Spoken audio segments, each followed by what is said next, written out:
প্রিয় একাদশ শ্রেণীর শিক্ষার্থীরা, গুড মর্নিং। আশা করি তোমরা সবাই ভালো আছো। নতুন বছর 2021 সালে সবাইকে স্বাগত জানাচ্ছি। আমরা অনলাইন ক্লাসে আছি, হিসাব বিজ্ঞান প্রথম পত্র। আজকে আমরা করব লেকচার 16। আমরা অধ্যায় 2-এ আছি।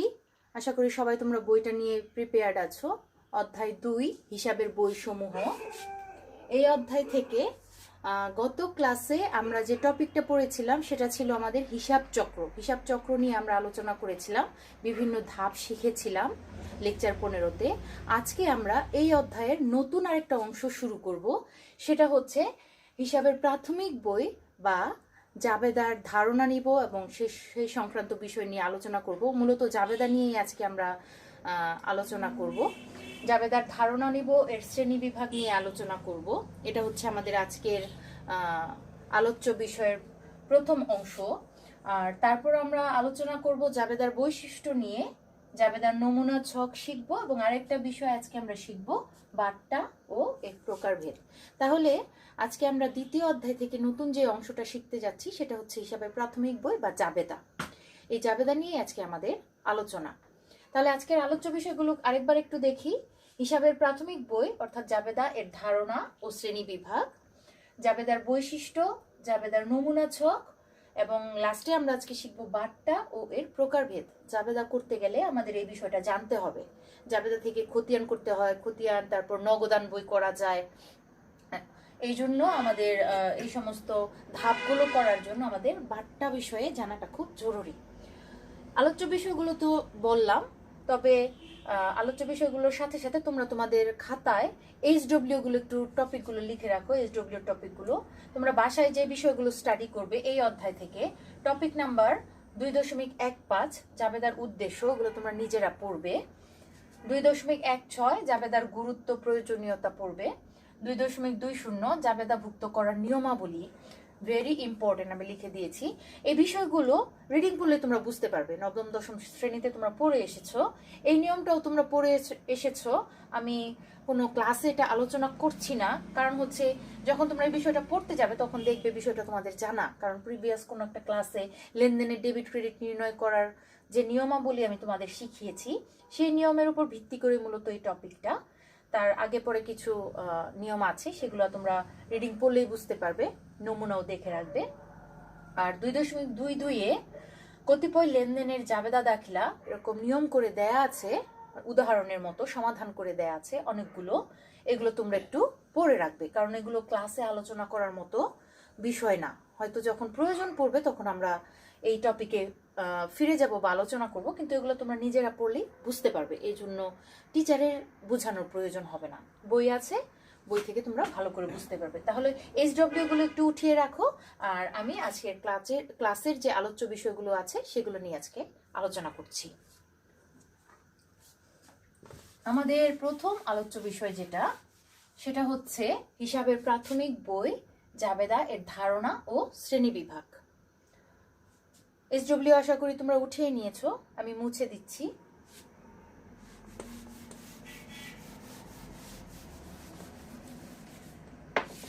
হিসাবের প্রাথমিক বই অর্থাৎ জাবেদা, জাবেদার শব্দটার সাথে আমরা সবাই পরিচিত। জাবেদার এর ধারণা নিয়ে প্রথমে, আসলে জাবেদা বিষয়টা কি। যদি হিসাব চক্র থেকে আমরা আলোচনা শুরু করি, তাহলে জাবেদা হচ্ছে হিসাব চক্রের কততম ধাপ মনে আছে তোমাদের? হিসাব চক্রের 11টা ধাপ কিন্তু আমরা গত ক্লাসে শিখেছি। জাবেদা হচ্ছে হিসাব চক্রের দ্বিতীয় ধাপ। এটা কিন্তু MCQ-তে প্রশ্ন আসতে পারে। হিসাব চক্রের দ্বিতীয় ধাপের নাম কি, বা জাবেদা হিসাব চক্রের কততম ধাপ? তাহলে জাবেদা হচ্ছে হিসাব চক্রের কততম ধাপ? দ্বিতীয় ধাপ হিসাব চক্রের, ঠিক আছে? এটা আমাদের মনে রাখতে হবে। আর জাবেদাকে হিসাবের প্রাথমিক বই বলা হয়। অন্যভাবে হিসাবের কি বলা হয়, আরেকটা মৌলিক বইও বলা হয়।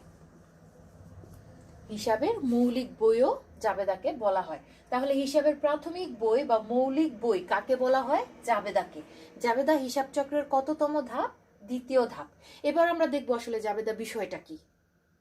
জাবেদা হচ্ছে যে একটা ব্যবসা প্রতিষ্ঠানে প্রতিদিন অনেক লেনদেন সংঘটিত হয়, আমরা সেটা জানি, অসংখ্য লেনদেন। তো সেই লেনদেনগুলো সংঘটিত হওয়ার পর তারিখের ক্রম অনুসারে, ঠিক আছে, তারিখ অনুযায়ী সাজিয়ে বিস্তারিত বর্ণনা সহ দুতরফা দাখিলা পদ্ধতির নিয়ম বা নীতি অনুযায়ী ডেবিট ক্রেডিট নির্ণয় করে সর্বপ্রথম যে বইতে লেখা হয় সেটাই হচ্ছে জাবেদা বা হিসাবের প্রাথমিক বই।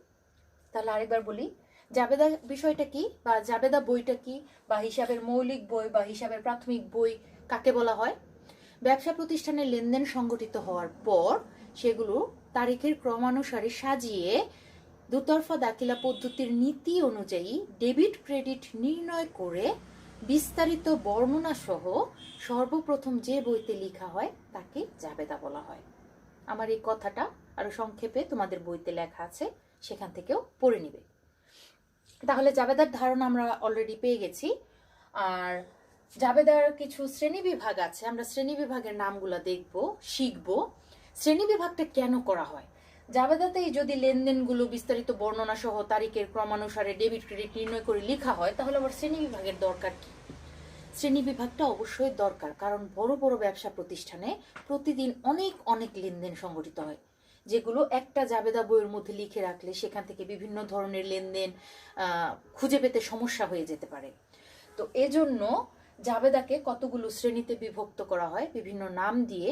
তখন কি করা হয়, সে বিভিন্ন শ্রেণীর অধীনে লেনদেনগুলোকে শ্রেণী বিভক্ত করে সাজিয়ে সে বিভিন্ন শ্রেণীতে লেখা হয়, বিভিন্ন জাবেদা বইতে লেখা হয়। ঠিক আছে, তখন সেই জাবেদা বইয়ের নাম অনুসারে বা শ্রেণী অনুযায়ী লেনদেনকে খুঁজে পেতে আমাদের বা লেনদেনের বিভিন্ন পক্ষকে খুঁজে পেতে ব্যবসা প্রতিষ্ঠানের বা আমাদের বা বিভিন্ন পক্ষের সমস্যা হয় না। এজন্য অসংখ্য লেনদেনের মধ্য থেকে সহজেই কোনো একটা নির্দিষ্ট তারিখের লেনদেন বা হিসাব পক্ষকে খুঁজে পাওয়ার সুবিধার্থে এবং সময় বাঁচানোর স্বার্থে জাবেদা বইকে বিভিন্ন শ্রেণীতে বিভক্ত করা হয়। এখন আমরা দেখব বিভিন্ন ধরনের একটা ব্যবসা প্রতিষ্ঠানে কোন ধরনের জাবেদা বই বা কোন শ্রেণীর জাবেদা বই ব্যবহার করা হয়, ঠিক আছে, বা জাবেদার শ্রেণী বিভাগটা কেমন, কয় ধরনের শ্রেণী আছে সেগুলোর নামগুলো আমরা একটু শিখব। জাবেদার শ্রেণী বিভাগ যদি আমরা দেখি, আমাদের প্রথম জাবেদার শ্রেণী হচ্ছে ক্রয় বই বা ক্রয় জাবেদা। দ্বিতীয়টা হচ্ছে বিক্রয় বই বা বিক্রয় জাবেদা। এরপরে আমাদের আছে ক্রয় ফেরত বই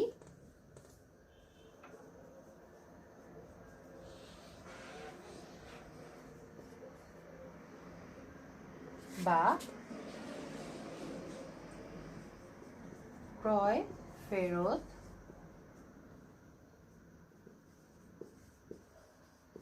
জাবেদা। একইভাবে বিক্রয় ফেরত বই বা বিক্রয় ফেরত জাবেদা। এরপর আছে আমাদের নগদ প্রাপ্তি বই বা নগদ প্রাপ্তি জাবেদা। তারপর আছে নগদ প্রদান বই বা নগদ প্রদান জাবেদা। এগুলা প্রতিটা শ্রেণীরই কিন্তু অঙ্ক আছে, ঠিক আছে, আমরা করব নেক্সটে। তার আগে আমরা শ্রেণী বিভাগগুলো সম্পর্কে একটু ধারণা নেব, প্রতিটা নাম বা প্রতিটা শ্রেণীর সম্পর্কে আমরা বিস্তারিত জানবো। এবং লাস্টে হচ্ছে আমাদের প্রকৃত জাবেদা। প্রকৃত জাবেদা বা সাধারণ জাবেদা, যেটা নরমালি আমরা 5 কলমের ছকে যে জাবেদাগুলো করি, ঠিক আছে। তাহলে আমাদের এই জাবেদার শ্রেণী বিভাগ আমরা যদি দেখি, 7টা শ্রেণীতে জাবেদাকে বিভক্ত করা হচ্ছে। হিসাবের প্রাথমিক বইকে 7টা শ্রেণীতে বিভক্ত করা হচ্ছে। এখানে প্রথম যে শ্রেণীটার প্রথম যে ধাপটা আছে ক্রয় বই বা ক্রয় জাবেদা, দ্বিতীয় হচ্ছে বিক্রয় বই বা বিক্রয় জাবেদা, 3 নম্বর হচ্ছে ক্রয় ফেরত বই বা ক্রয় ফেরত জাবেদা, বিক্রয় ফেরত বই বা বিক্রয় ফেরত জাবেদা, নগদ প্রাপ্তি জাবেদা, নগদ প্রদান জাবেদা, তারপর হচ্ছে প্রকৃত জাবেদা বা সাধারণ জাবেদা। আমরা প্রত্যেকটা জাবেদা সম্পর্কে একটু ধারণা নিব এখন। ক্রয় জাবেদা বা ক্রয় বইতে কি থাকে, কোন ধরনের লেনদেনগুলো এই জাবেদার মধ্যে লেখা হয়। মুনাফা অর্জনের জন্য বিক্রয়ের উদ্দেশ্যে ধারে পণ্য ক্রয় এই বইতে লিপিবদ্ধ করা হয়। একে দৈনিক ক্রয় বই বা ক্রয় জাবেদাও বলা হয়। এখানে উল্লেখ্য যে শুধুমাত্র বিক্রয়ের উদ্দেশ্যে ধারে ক্রয়কৃত পণ্যই এই বইতে লিপিবদ্ধ করা হয়, নগদ ক্রয় এই বইতে লেখা হয় না। তাহলে এক কথায় যদি বলি, এই বইতে কি করা হয়, ধারে ক্রয়কৃত পণ্য এর লেনদেন,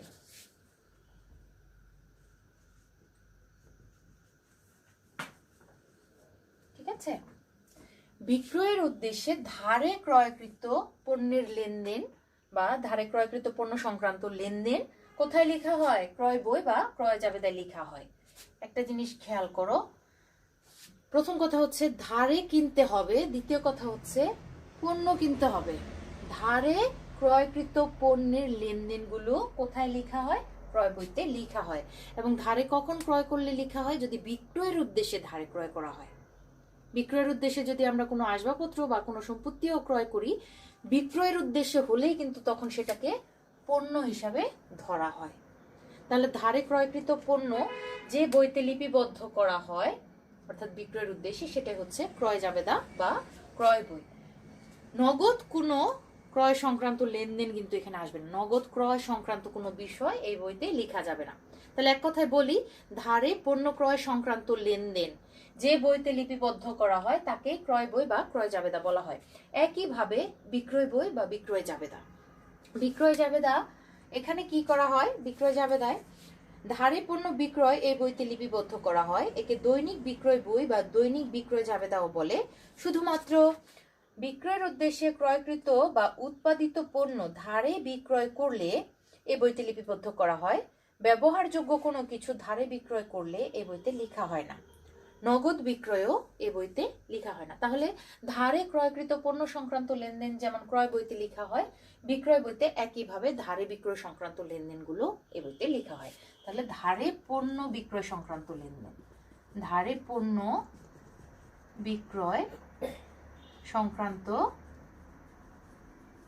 লেনদেন, প্রথম কথা হচ্ছে ধারে, ঠিক আছে, সংক্রান্ত লেনদেন। তাহলে ক্রয় বইতে লেখা হয় ধারে পণ্য ক্রয় সংক্রান্ত লেনদেন, আর বিক্রয় বইতে লেখা হয় বা বিক্রয় জাবেদা লেখা হয় ধারে পণ্য বিক্রয় সংক্রান্ত লেনদেন। ব্যবহারযোগ্য কোনো কিছু যদি আমরা ধারে কিনি, যে আমরা ব্যবহারের জন্য কিনছি ধারে, কিন্তু সেটাও কিন্তু লেখা যাবে না। শুধু বিক্রয়ের উদ্দেশ্যে কোনো উৎপাদিত বা ক্রয়কৃত পণ্য আমরা যদি ধারে বিক্রয় করি, সেই ক্ষেত্রে আমরা এই লেনদেনগুলো এখানে নিয়ে আসবো। নগদ বিক্রয় কিন্তু এখানে লেখা যাবে না। ক্রয় ফেরত বই বা ক্রয় ফেরত জাবেদা, এই যে এক নম্বরে আমরা যে ধারে ক্রয় করেছিলাম, সেই ক্রয়কৃত পণ্যটা যখন আমরা ফেরত দেই কোনো কারণে, বিক্রেতার কাছে যদি ফেরত দেওয়া হয়, সেটা ক্রয় ফেরত বই বা ক্রয় ফেরত জাবেদায় লেখা হয়। এখানে লেখা আছে দেখো, যে বইতে ধারে ক্রয়কৃত পণ্য ফেরত সংক্রান্ত লেনদেন লিপিবদ্ধ করা হয় তাকে ক্রয় ফেরত বই বা বহির্মুখী ফেরত বই বলা হয়। ক্রয় ফেরতকে কি বলা হয়, ক্রয় ফেরতের আরেক নাম কি, বহির্মুখী ফেরত, বহিঃফেরত যেটাকে বলি, ক্রয় ফেরতকে বলা হয় বহিঃফেরত। তাহলে ধারে পণ্য ক্রয় করা হলে সেই পণ্য বা পণ্যের কোনো অংশ যদি আমরা ফেরত দেই, সেই ফেরত সংক্রান্ত লেনদেন, ধারে ক্রয় ফেরত সংক্রান্ত লেনদেন যে বইতে লেখা হয় তাকে ক্রয় ফেরত জাবেদা বা ক্রয় ফেরত বই বলা হয় বা বহিঃফেরত বই বলা হয়। বিক্রয় ফেরত বই একইভাবে, আমরা ধারে পণ্য বিক্রি করেছিলাম, সেই ধারে পণ্য বিক্রয় আমাদের বিক্রয় পণ্য বিক্রয় যদি ফেরত আসে, এখানে কি লেখা আছে দেখো, যে বইতে ধারে বিক্রয়কৃত পণ্য দ্রব্য ফেরত সংক্রান্ত লেনদেন সমূহ লিপিবদ্ধ করা হয় তাকে বিক্রয় ফেরত বই বলা হয় বা আন্তঃফেরত বই বলা হয়। তাহলে ধারে পণ্য বিক্রয় করার যে লেনদেন আমরা একটু আগে শিখেছি, সেই ধারে পণ্য বিক্রয় সংক্রান্ত বিষয় বা ধারে পণ্য বিক্রয়ের পণ্য যদি কোনো কারণে ফেরত দেয়, পণ্য ধারে যে পণ্যটা আমরা বিক্রি করেছিলাম, ক্রেতা যদি সেই পণ্যটা কোনো কারণে ফেরত দেয়, তাহলে ধারে পণ্য বিক্রয়ের পণ্যটা ফেরত আসলে সেই বিক্রয় ফেরত বইতে সেটা লেখা হয়। তাহলে ধারে পণ্য বিক্রয় সংক্রান্ত ধারে বিক্রয়কৃত পণ্যদ্রব্য ফেরত আসলে, তাহলে আমরা যে পণ্যটা ধারে বিক্রি করেছিলাম সেই বিক্রিত পণ্যটা যদি কোনো কারণে ফেরত আসে, সেই সংক্রান্ত লেনদেন আমরা যে বইতে লিখি তাকে বিক্রয় ফেরত জাবেদা বা বিক্রয় ফেরত বই বলে। সেটাকে অন্য কথায় বলা হয় আন্তঃফেরত বা অন্তর্মুখী ফেরত বই। ঠিক আছে, অন্তর্মুখী বা আন্তঃফেরত এটাকে বলা হয়। বিক্রয় ফেরতকে কি বলা হয়? অন্তর্মুখী বা আন্তঃফেরত বইও বলা হয়। এরপরে আমরা দেখব নগদ প্রাপ্তি বই বা নগদ প্রাপ্তি জাবেদা। নগদ প্রাপ্তি বইতে কি লেখা হয়? নগদ অর্থ প্রাপ্তি সংক্রান্ত লেনদেন যে বইতে বা জাবেদায় লিপিবদ্ধ করা হয় তাকে নগদ প্রাপ্তি বই বা নগদ প্রাপ্তি জাবেদা বলে। কোনো লেনদেনের দ্বারা যদি আমরা দেখি যে নগদ অর্থ পাওয়া গেছে বা নগদ অর্থের আগমন ঘটেছে, তাহলে সেই সংক্রান্ত লেনদেন, নগদ প্রাপ্তি সংক্রান্ত লেনদেন আমরা যে বইতে লিখবো সেটা হচ্ছে নগদ প্রাপ্তি বই বা নগদ প্রাপ্তি জাবেদা। একইভাবে 6 নাম্বার নগদ প্রদান জাবেদা যদি আমরা দেখি, নগদ প্রদান জাবেদায় আমরা কি লিখি? নগদ অর্থ কোনো লেনদেন দ্বারা যদি আমরা দেখি যে নগদ অর্থ চলে যাচ্ছে প্রতিষ্ঠান থেকে বা নগদ অর্থের বহির্গমন ঘটেছে বা প্রদান ঘটেছে, সেই সংক্রান্ত লেনদেন যে বইতে লেখা হয় সেটাই হচ্ছে নগদ প্রদান জাবেদা। আর লাস্টে হচ্ছে আমাদের প্রকৃত জাবেদা। প্রকৃত জাবেদা বা সাধারণ জাবেদার কথা এখানে কি বলা আছে? যে সকল লেনদেন উপরোক্ত কোনো প্রাথমিক বইতে লিপিবদ্ধ করা যায় না, সেগুলো যে প্রাথমিক বইতে লিপিবদ্ধ করা হয় তাকে প্রকৃত জাবেদা বলা হয়। অর্থাৎ এই যে 6টা জাবেদা, 6 ধরনের জাবেদা আমরা এখানে দেখতে পেলাম, নাম শিখলাম, 6টা শ্রেণীর 6 ধরনের লেনদেন এই জাবেদাগুলোতে লেখা হয়। এগুলা ছাড়া অর্থাৎ অন্য কোনো লেনদেন যদি থাকে এগুলো বাদে, যেগুলো এই 6টা জাবেদার মধ্যে লেখা যাবে না, উপরোক্ত এই জাবেদা বইগুলোর মধ্যে লেখা যাবে না, সেই জাবেদা বা সেই লেনদেনগুলো যে জাবেদায় লিখতে হয় সেটাকে বলা হয় প্রকৃত জাবেদা। অর্থাৎ যে সমস্ত লেনদেন উপরোক্ত এই জাবেদা বইগুলোতে লেখা যায় না বা হিসাবভুক্ত করা যায় না, সেই লেনদেনগুলো আমরা যে বইতে লিপিবদ্ধ করব সেটাই হচ্ছে প্রকৃত জাবেদা। আশা করি জাবেদার শ্রেণী বিভাগ নিয়ে যে আলোচনাটা করা হলো সেটা তোমরা বুঝতে পেরেছো। আর বইতেও লেখা আছে সংক্ষেপে, তোমরা বই দেখেও এক বাক্যে পড়ে নিতে পারবে। তো জাবেদার হিসাবের প্রাথমিক বই বা জাবেদার ধারণা আমরা নিলাম। জাবেদাকে হিসাবের মৌলিক বইও বলা হয়, এটা হিসাব চক্রের দ্বিতীয় ধাপ, এর ধারণা নিলাম। আর এর শ্রেণী বিভাগটাও আমরা দেখলাম। 7 ধরনের জাবেদা রয়েছে। প্রথম জাবেদাটা আমরা না দেখে এখানে বলতে পারি ক্রয় জাবেদা, বিক্রয় জাবেদা, ক্রয় ফেরত জাবেদা, বিক্রয় ফেরত জাবেদা, নগদ প্রাপ্তি জাবেদা, নগদ প্রদান জাবেদা এবং লাস্ট হচ্ছে প্রকৃত জাবেদা। ঠিক আছে। আর এই জাবেদাগুলো বা হিসাবের প্রাথমিক বই খতিয়ান করতে সহায়তা করে বলে একে সহকারী হিসাবের বইও কিন্তু বলা হয়। জাবেদাকে খতিয়ানে সহায়তা করে, তাই জাবেদাকে কিন্তু হিসাবের সহকারী বইও বলা হয়ে থাকে। তোমরা মনে রাখবে। তাহলে একটা জাবেদার কতগুলো নাম শিখলাম? হিসাবের প্রাথমিক বই, হিসাবের মৌলিক বই, হিসাবের সহকারী বই, অনেকগুলো নামই কিন্তু বলা যায় জাবেদাকে। তা জাবেদার ধারণা এবং শ্রেণী বিভাগ আমাদের জন্য শেষ হলো। এখন আমাদের আজকের আলোচনার দ্বিতীয় টপিক ছিল জাবেদার বৈশিষ্ট্য। চলো আমরা জাবেদার বৈশিষ্ট্যগুলো বই থেকে একটু পড়বো এবং বৈশিষ্ট্যের হিন্টসগুলো আমরা একটু দেখব।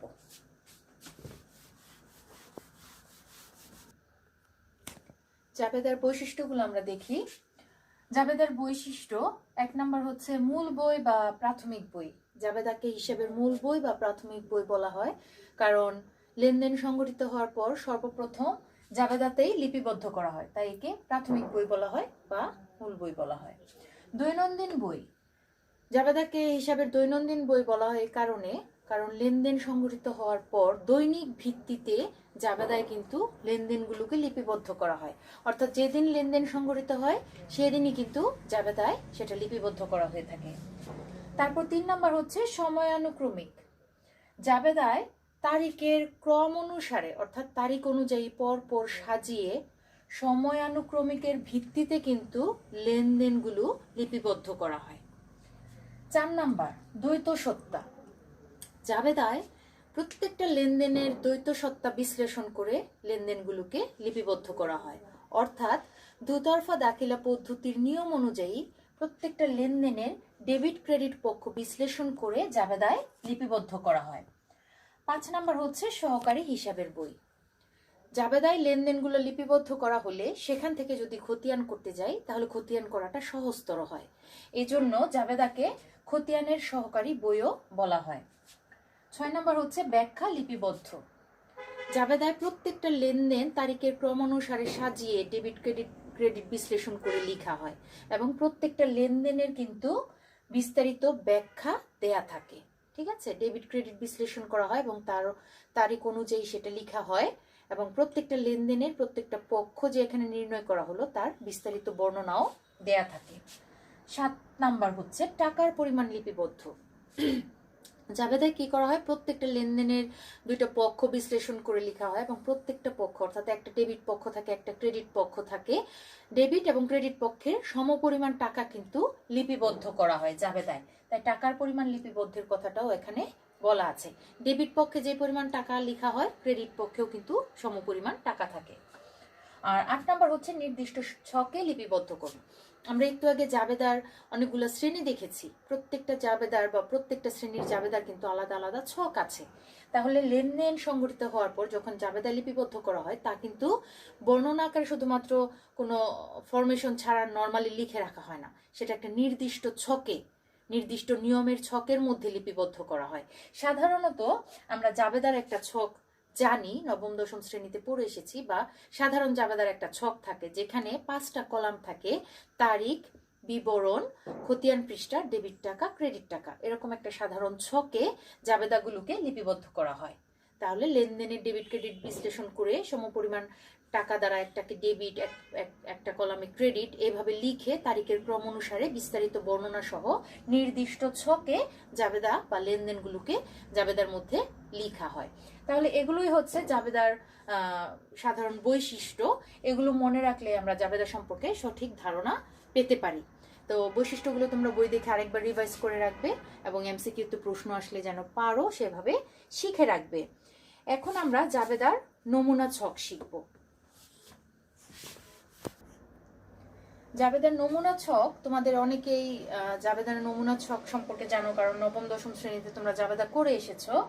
জাবেদার ছকটা এরকম থাকে, প্রথমে তারিখের একটা কলাম থাকে, তারপর হিসাবের নাম ও ব্যাখ্যা লেখার জন্য একটা কলাম থাকে, একটু বড় সাইজের কলামটা, একটু ওয়াইড থাকে, তারপর খতিয়ান পৃষ্ঠার জন্য যে কোনো একটা কলাম আমরা রাখি, আর এরপর থাকে ডেবিট টাকা, ক্রেডিট টাকা, সমান 2টা কলাম। টাকা লেখার জন্য 2টা কলাম থাকে, একটা হচ্ছে ডেবিট টাকা আর একটা হচ্ছে ক্রেডিট টাকা। মোট 5টা নাম দিয়ে 5টা কলাম এখানে থাকে। ঠিক আছে, 5টা কলামের 5টা নাম হচ্ছে তারিখ, হিসাবের নাম ও ব্যাখ্যা, খতিয়ান পৃষ্ঠা, ডেবিট টাকা, ক্রেডিট টাকা। এটা হচ্ছে জাবেদার একটা ছক, সাধারণ জাবেদার ছক। আমরা জাবেদার বিভিন্ন শ্রেণী পড়েছি একটু আগে, বিভিন্ন শ্রেণীর জাবেদার জন্য বিভিন্ন ছক ইউজ করা হয়। তবে বহুল প্রচলিত সাধারণ জাবেদার জন্য আমরা যে ছকটা ইউজ করি সেটা এটা, যেখানে 5টা কলাম থাকে। প্রথম কলামে তারিখ লিখতে হয়, দ্বিতীয় কলামে বিবরণ লিখতে হয় অর্থাৎ হিসাবের নাম ও ব্যাখ্যাগুলো লিখতে হয়, এখানে ডেবিট ক্রেডিট বিশ্লেষণ করে লেখা হয় এবং বিস্তারিত বর্ণনা দেয়া থাকে। এরপর খতিয়ান পৃষ্ঠা লেখা হয়, খতিয়ান পৃষ্ঠার জন্য একটা কলাম থাকে, এটা খুব একটা ইউজ হয় না, তারপর ওই কলামটা আমাদের রাখতে হয়, আমরা জানি। এরপর ডেবিট টাকা, একটা টাকার পরিমাণ লেখার জন্য, সমপরিমাণ টাকা লেখার জন্য ক্রেডিট টাকার একটা কলাম থাকে। তাহলে ডেবিট টাকা, ক্রেডিট টাকা। শুরুতে যে কাজটা করতে হয় খুবই ইম্পর্টেন্ট, সেটা হচ্ছে শিরোনাম দিতে হয়। আমরা যেই ছকই করি না কেন, যে অঙ্কের জন্য যে কোনো ছকই করি না কেন, আমাদের হিসাব বিজ্ঞানের ক্ষেত্রে সর্বপ্রথম খেয়াল রাখতে হয় আমরা যে ছকটা করছি তার শিরোনামটা আগে দিয়ে নিতে হবে। তাহলে শিরোনামটা কিন্তু আমাদের সর্বপ্রথম মাথায় রাখতে হবে। আমরা ছক আঁকলাম, জাবেদা করলাম, সব কিছু ভিতরে ঠিকঠাক, আমরা মেইন জিনিসটাই লিখলাম না, তাহলে কিন্তু যে টিচার খাতা দেখবে তার কিন্তু নাম্বার কেটে দেওয়ার, বা অনেকে আছে যে পুরো অঙ্কটাই হয়তো কেটে দেয়। শিরোনাম যদি সঠিকভাবে লেখা না হয় বা একদমই না লেখা হয়, অনেক জায়গায় কিন্তু অঙ্কটা পুরোটাই কেটে দেয়। তাহলে আমাদের শিরোনামের ব্যাপারে কেয়ারফুল থাকতে হবে। সর্বপ্রথম কি করতে হবে, জাবেদার শিরোনাম দিব। শিরোনামে কি থাকে, প্রতিষ্ঠানের নাম থাকে, আমরা কোন প্রতিষ্ঠানের জাবেদা করছি, তাহলে প্রতিষ্ঠানের নামটা আমরা দিব। তারপর আমরা কি লিখবো, আমরা কি করছি, তারপর আমরা লিখবো জাবেদা। অনেক জায়গায় লেখে সাধারণ জাবেদা, অনেক জায়গায় লেখে জাবেদা দাখিলা, অনেক জায়গায় লিখে জাবেদা বই। তাই এখানে শুধুমাত্র আমি জাবেদা দিলাম, সাধারণ জাবেদাও লেখা যায় বা জাবেদা দাখিলাও লেখা যায়। তাহলে আমরা শিরোনামে কি দিব, প্রতিষ্ঠানের নাম, তারপর লিখবো জাবেদা, তারপর 5 কলামের একটা ছক আঁকবো। কলামগুলোর নাম আরেকবার বলি, তারিখ, হিসাবের নাম ও ব্যাখ্যা, খতিয়ান পৃষ্ঠা, ডেবিট টাকা, ক্রেডিট টাকা। এখানে প্রত্যেকটা লেনদেনের তারিখের ক্রমানুসারে ডেবিট ক্রেডিট বিশ্লেষণ করে লেখা হয়, বিস্তারিত বর্ণনা দিয়ে লেখা হয়, এখানে প্রত্যেকটা পক্ষের জন্য সমপরিমাণ টাকা লেখা হয়। ডেবিট পক্ষের জন্য যে পরিমাণ টাকা, ক্রেডিট পক্ষের জন্য সেই পরিমাণ টাকা। এবং একটা তারিখের লেনদেন শেষ হয়ে যাওয়ার পর বর্ণনা লেখার পর আমরা শুধুমাত্র এই হিসাবের নাম ও ব্যাখ্যা এই কলামটাকে ক্লোজ করে দেব। একটা তারিখের লেনদেন লেখা হয়ে গেলে, ঠিক আছে, একটা তারিখের লেনদেন বিশ্লেষণ করে লেখা হয়ে গেলে শুধুমাত্র বিবরণের কলামটা আমরা বন্ধ করব। এরকম এর পরের তারিখের লেনদেনটা আবার বিশ্লেষণ করে লিখবো, তখন আবার বিবরণের কলামটা বন্ধ করব। এইভাবে করতে করতে একদম শুরু থেকে শেষ পর্যন্ত সব লেনদেন ডেবিট ক্রেডিট বিশ্লেষণ করে লেখা হয়ে গেলে তারপর আমরা পুরো ছকটা কি করে দেব, একদম ক্লোজ করে দেব। ঠিক আছে, অনেক জায়গায় ডেবিট কলাম ক্রেডিট কলামের যোগফল নির্ণয় করা হয়, তোমরা সেটা করতে পারো। এখন আধুনিক যুগে যোগফল না নির্ণয় করেও অনেক জায়গায় জাবেদা করা হয়, সেটাও ঠিক আছে। তবে অনেকগুলো লেনদেন থাকলে প্রত্যেকটা তারিখের লেনদেন বিশ্লেষণ করার পর আমরা শুধুমাত্র বিবরণ কলামটা একটা দাগ দিয়ে বন্ধ করে দেব। এবং অবশ্যই আমরা যখন ডেবিট ক্রেডিট লিখবো কথাটা, আমরা ডেবিট কথাটাকে পুরো লিখবো, হিসাব কথাটাকে পুরো লিখবো। যেমন নগদান হিসাব, আমরা অনেকে সংক্ষেপে হি লিখি, আমরা হি লিখবো না, নগদান হিসাব। ডেবিটকে ডে লিখি, আমরা ডে লিখবো না, ডেবিট লিখবো। ক্রেডিটকে ক্রে লিখবো না, ক্রেডিট লিখবো। এবং টাকাকে টা লিখবো না, কোথাও আমরা টাকা লিখবো। আমরা হিসাব বিজ্ঞানের স্টুডেন্ট, আমাদের ফুল ফর্মটা ইউজ করাটাই মানে সঠিক আমাদের জন্য। ঠিক আছে, তাহলে জাবেদার নমুনা ছক তোমরা সবাই শিখেছো। আমরা যখন অঙ্ক করব আমরা এই ছকটা ইউজ করব সাধারণ জাবেদার জন্য। এখন আজকের আলোচনার সর্বশেষ যে টপিক বাট্টা ও এর প্রকারভেদ, এখন আমরা সেটা শিখব। আমরা এখন বাট্টা সম্পর্কে ধারণা নিব। আমাদের জাবেদা করার ক্ষেত্রে বা খতিয়ান বা নগদান বই করার ক্ষেত্রে বাট্টা বিষয়টা জানাটা খুবই জরুরি। আমরা বাট্টা সম্পর্কে এখন ধারণা নেই এবং এর প্রকারভেদটা দেখি। এটা কিন্তু বাট্টা, এটা রফলা না, টয় টয় সংযুক্ত, বাট্টা ও এর প্রকারভেদ। বাট্টা বলতে ইংলিশে ডিসকাউন্ট বোঝায়, আর আমরা যদি বাংলায় অল্টারনেটিভ আরেকটা শব্দ ইউজ করি, ছাড় দেয়া বোঝায় বা ছাড় নেয়া বোঝায়। বাট্টা, বাট্টা হচ্ছে ছাড় দেয়া বা নেয়া। তাহলে বাট্টা প্রথমত মানে হিসাব বিজ্ঞানের ক্ষেত্রে বাট্টা প্রথমত দুই ধরনের হয়ে থাকে। একটা হচ্ছে কারবারি বাট্টা আর একটা হচ্ছে নগদ বাট্টা। ঠিক আছে, কারবারি বাট্টা এবং নগদ বাট্টা। তোমাদের জন্য সহজ করে যদি বলি, বইতেও আছে। কারবারি বাট্টা হচ্ছে এমন বাট্টা যেটা পণ্য ক্রয় বিক্রয়ের সময় জড়িত থাকে। ধারে পণ্য ক্রয় বা ধারে পণ্য বিক্রয়ের সময় পণ্যের যে একটা নির্দিষ্ট মূল্য থাকে বা মূল্য তালিকা মূল্য থাকে, সেই তালিকা মূল্য থেকে বিক্রেতা যখন ক্রেতাকে নির্দিষ্ট পরিমাণ মূল্য ছাড় দেয়, সেই ছাড় দেয়াটাকে কারবারি বাট্টা বলা হয়। কারবারি বাট্টা বিক্রেতার জন্য হয়ে থাকে বিক্রয় বাট্টা এবং ক্রেতার জন্য হয় ক্রয় বাট্টা। অর্থাৎ ক্রয় বাট্টা বিক্রয় বাট্টা দুটোকে একসাথে বলা হয় কারবারি বাট্টা। তাহলে বাট্টা প্রথমত দুই ধরনের, একটা হচ্ছে কারবারি বাট্টা, একটা হচ্ছে নগদ বাট্টা। কারবারি বাট্টা আবার দুই ধরনের, ক্রয় বাট্টা বিক্রয় বাট্টা।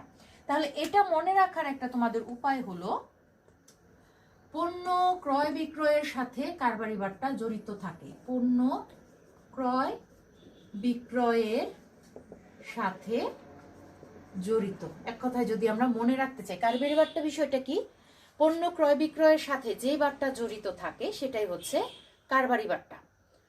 অনেক সময় ধারে পণ্য ক্রয় করার সময় বা নগদে পণ্য ক্রয় করার সময় বা বিক্রেতা বিক্রয় করার সময়, পণ্য বিক্রয়ের সময় পণ্যের তালিকা মূল্য থেকে কিছু মূল্য ছাড় দেয়, সে ছাড় দেয়া মূল্যটাকে বলা হয় কারবারি বাট্টা। কারবারি বাট্টা ক্রেতার জন্য ক্রয় বাট্টা এবং বিক্রেতার জন্য বিক্রয় বাট্টা। এখানে একটা বিষয় মনে রাখবে, ক্রেতা বা বিক্রেতা এই ক্রয় বাট্টা বা বিক্রয় বাট্টা অর্থাৎ কারবারি বাট্টার কোনো হিসাব কিন্তু হিসাবের বইতে রাখে না। কেন রাখে না?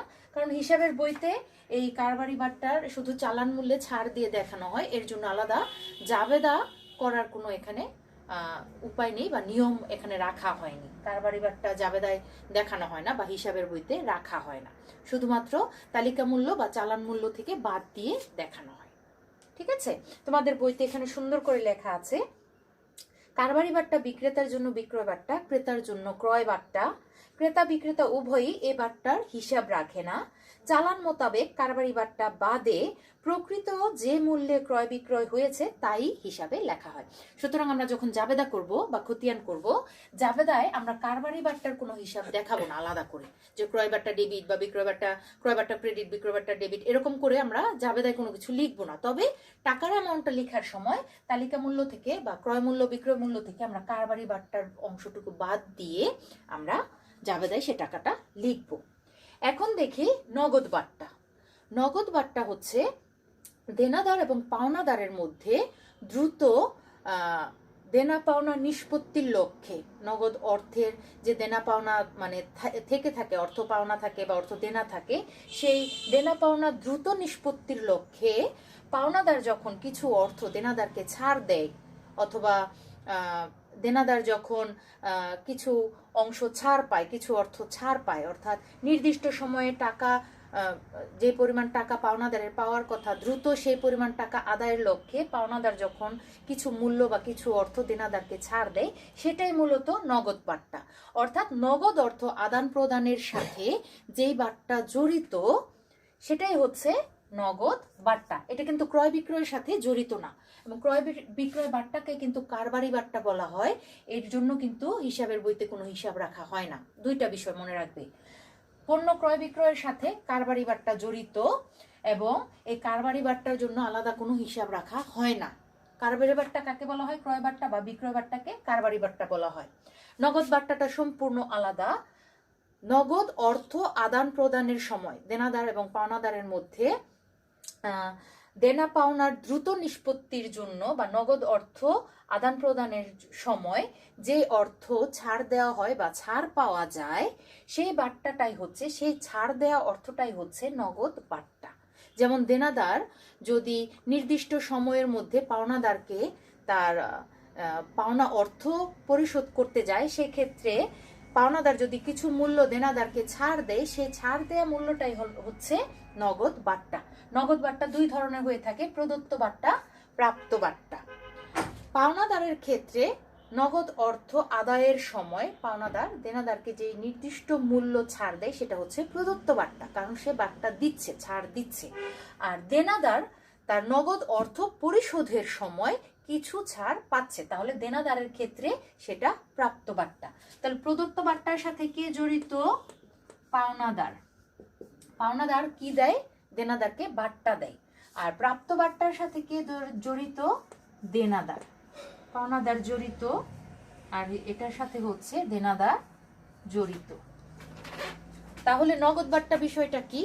ক্রেতা এবং বিক্রেতার মধ্যে অথবা দেনাদার বা পাওনাদারের মধ্যে দ্রুত অর্থ আদান প্রদান বা দ্রুত দেনা পাওনা নিষ্পত্তির জন্য, অর্থাৎ নগদ অর্থ আদান প্রদানের সময় যে বাট্টা বা যে ছাড়, কিছু মূল্য বা কিছু অর্থ যে ছাড় দেওয়া হয় বা ছাড় পাওয়া যায়, সেটাই মূলত নগদ বাট্টা। নগদ বাট্টা দুই ধরনের হয়ে থাকে, প্রদত্ত বাট্টা এবং প্রাপ্ত বাট্টা। প্রদত্ত বাট্টাটা পাওনাদার দিয়ে থাকে, পাওনাদার তার অর্থ নির্দিষ্ট সময়ের মধ্যে আদায়ের জন্য কিছু মূল্য ছাড় দেয়, দেনাদারকে ছাড় দেয়, এই জন্য পাওনাদার বাট্টাটা প্রদান করে। প্রদত্ত বাট্টার সাথে পাওনাদার জড়িত। আর প্রাপ্ত বাট্টা হচ্ছে দেনাদার টাকাটা দেওয়ার সময় কিছু অর্থ ছাড় পায়, এই জন্য এটা হচ্ছে দেনাদারের কাছে প্রাপ্ত বাট্টা। তাহলে এটা কিন্তু আবার কারবারি বাট্টার মতো হিসাব রাখে না এমন না, নগদ বাট্টার হিসাব কিন্তু হিসাবের বইতে রাখতে হয়। তাহলে বাট্টা আমরা ধারণা নিলাম সঠিকভাবে। বাট্টা দুই ধরনের হয়ে থাকে, একটা হচ্ছে কারবারি বাট্টা, একটা হচ্ছে নগদ বাট্টা। কারবারি বাট্টার কোনো হিসাবের বইতে রাখা হয় না। কারবারি বাট্টা দুই ধরনের হয়ে থাকে, ক্রয় বাট্টা এবং বিক্রয় বাট্টা। এই দুটো বাট্টাকে একত্রে কারবারি বাট্টা বলে। কারবারি বাট্টা পণ্য ক্রয় বিক্রয়ের সাথে জড়িত থাকে। আর নগদ বাট্টা যেটা হচ্ছে ক্রেতা বা বিক্রেতা অথবা পাওনাদার বা দেনাদারের মধ্যে নগদ অর্থে দ্রুত দেনা পাওনা নিষ্পত্তির জন্য যে কিছু মূল্য ছাড় দেওয়া হয় বা ছাড় পাওয়া যায়, সেটাই হচ্ছে নগদ বাট্টা। নগদ বাট্টা দুই ধরনের থাকে, প্রদত্ত বাট্টা, প্রাপ্ত বাট্টা। পাওনাদার দেনাদারকে বাট্টা প্রদান করে এবং দেনাদার পাওনাদারের কাছ থেকে বাট্টা পায়, এটা হচ্ছে প্রাপ্ত বাট্টা। এবং এই নগদ বাট্টার হিসাব কিন্তু হিসাবের বইতে রাখতে হয়। আমরা জাবেদা করার সময় দেখব যে নগদ বাট্টা যদি আমাদের কোনো জায়গায় থাকে যে দেনাদারের কাছ থেকে টাকা পাওয়া গেল এত টাকা পূর্ণ নিষ্পত্তিতে, তখন আমরা দেখব যে নগদ বাট্টার হিসাবটা রাখা হচ্ছে। কিন্তু ক্রয় বিক্রয়ের সাথে যে কারবারি বাট্টাটা জড়িত থাকে সেই বাট্টার হিসাবটা কিন্তু আলাদাভাবে হিসাবের বইতে রাখা হয় না। শুধুমাত্র পণ্যের মূল্য থেকে বাদ দিয়ে, তালিকা মূল্য থেকে বা ক্রয় মূল্য থেকে বাদ দিয়ে বা বিক্রয় মূল্য থেকে বাদ দিয়ে টাকার অ্যামাউন্টটা নির্দিষ্ট করে লেখা হয়। তো আজকে আমাদের যে আলোচনার 4টা বিষয় ছিল, জাবেদার ধারণা, জাবেদার শ্রেণী বিভাগ অর্থাৎ হিসাবের প্রাথমিক বইয়ের ধারণা ও শ্রেণী বিভাগ, তারপর ছিল জাবেদার বৈশিষ্ট্য, জাবেদার নমুনা ছক, আর লাস্টের যে টপিক বাট্টার ধারণা নিলাম, বাট্টার শ্রেণী বিভাগ শিখলাম। আশা করি প্রত্যেকটা টপিক তোমাদের কাছে ক্লিয়ার হয়েছে। আর বইতেও সবগুলো টপিক আছে, তোমরা বই থেকে আরেকবার পড়ে নিবে। আর যে SW গুলো আজকে দিয়েছি সেগুলো তোমরা সবগুলো বাসায় পড়ে নিবে, কারণ থিওরিটিক্যাল বিষয় রিডিং পড়লে 1-2 বার রিভাইজ করা হয়ে গেলে তোমাদের কাছে সেগুলো সহজেই বোঝা হয়ে যাবে সেগুলো। আর পরবর্তী ক্লাসে আবার তোমাদের সাথে কথা হবে।